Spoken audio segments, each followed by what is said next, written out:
Selamat pagi Bapak Ibu Saudara yang dikasihi oleh Tuhan. Shalom dan salam sukacita untuk kita sekalian. Kita bersyukur pagi ini berjumpa kembali dalam program Renungan Harian GKPO Halim Perdana Kusuma. Sebelum kita memulai aktivitas kita hari ini, saya mengajak Bapak Ibu Saudara untuk mendengarkan dan merenungkan firman Tuhan. Mari kita berdoa. Kami bersyukur kepadamu ya Tuhan di pagi hari ini. Kalau kami boleh menikmati bangun pagi adalah karena kebaikan dan kemurahan-Mu. Hari ini, pagi ini kami hendak membaca firman-Mu. Kami mohon Roh Kudus-Mu menolong kami, memberikan kami pengertian dan pemahaman untuk mampu juga melakukannya dalam hidup kami sehari-hari. Berbicara kepada kami ya Tuhan, kami anak-anak-Mu siap mendengarkannya. Amin. Yeskiel 28 ayatnya yang kelima. Dengan sangat pandainya engkau berdagang, engkau memperbanyak kekayaanmu, dan engkau menjadi sombong karena kekayaanmu. Saudara, renungan kita pagi hari ini, kita beri tema kesombongan yang menghancurkan. Ketika kehidupan dipenuhi dengan keberhasilan, kesuksesan, kekayaan, kita mendapatkan promosi jabatan, kenaikan pangkat, bahkan kita terima berbagai penghormatan dari berbagai pihak. Ada satu bahaya yang sering datang tanpa kita sadari Bapak Ibu, yaitu kesombongan. Kesombongan membuat seseorang merasa bahwa semua keberhasilannya adalah hasil kemampuan dirinya sendiri. Ia mulai merasa tidak membutuhkan orang lain. Ia tidak peduli dengan orang-orang yang ada di sekitarnya, bahkan perlahan-lahan tidak lagi bergantung kepada Tuhan. Inilah yang terjadi pada Tirus kalau kita melihat dari teks dari tulisan Nabi Yeskiel ini. Tirus adalah kota yang maju dan makmur. Yeskiel mengakui kehebatan mereka. Mereka memiliki hikmat yang luar biasa, pandai berdagang, berbisnis, serta berhasil mengumpulkan banyak emas dan perak.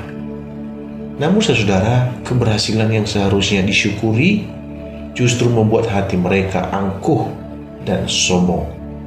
Sehingga firman Tuhan berkata dalam bacaan kita pagi ini, karena kekayaanmu, hatimu menjadi sombong. Masalah Tirus, saudara, bukanlah karena kekayaan yang mereka miliki, melainkan karena hati yang berubah karena kekayaan itu. Kesombongan kemudian melahirkan dosa lainnya. Yeskiel menyebut adanya kekerasan, kesalahan, dan kecurangan dalam perdagangan yang mereka lakukan.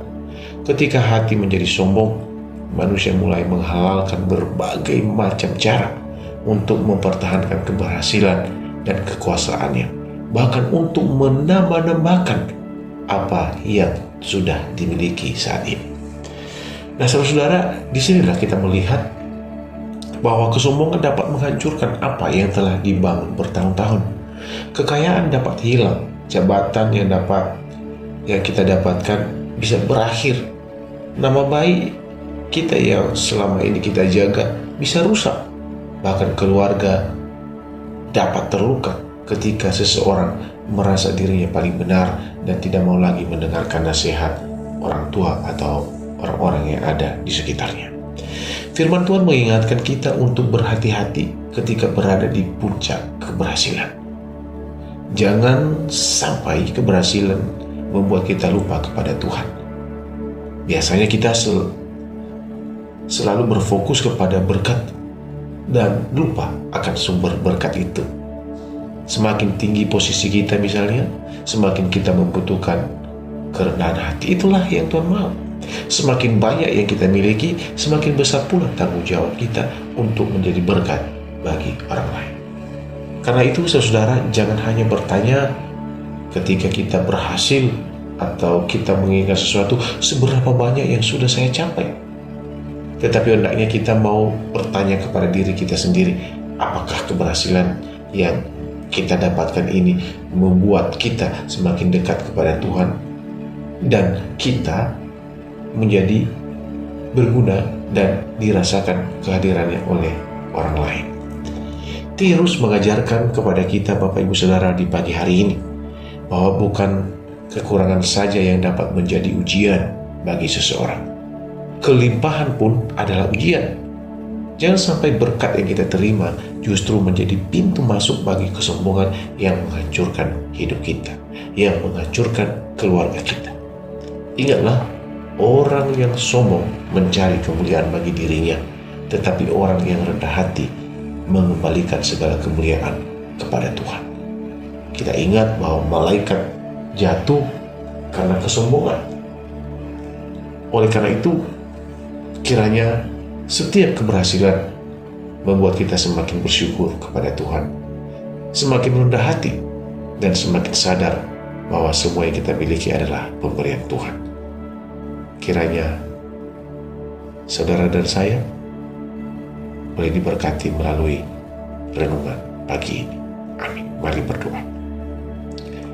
Terima kasih Tuhan, firman-Mu yang sudah kami baca dan renungkan pagi ini. Firman-Mu mengingatkan kami untuk memiliki kerendahan hati. Kami sadar bahwa segala keberhasilan dan capaian-capaian yang kami peroleh adalah pemberian Tuhan. Oleh karenanya Roh Kudus-Mu menolong kami, memampukan kami untuk melakukan firman-Mu ini dalam hidup kami sehari-hari. Kau memberkati kami, saudara kami yang sedang sakit, yang memiliki pergumulan, Tuhan berikan jawaban dan jalan keluar. Kami siap memulai hari ini dengan pengharapan dan keyakinan bahwa Tuhan beserta dan bersama dengan kami. Terpujilah Tuhan, dalam nama Yesus kami berdoa dan bersyukur. Amin.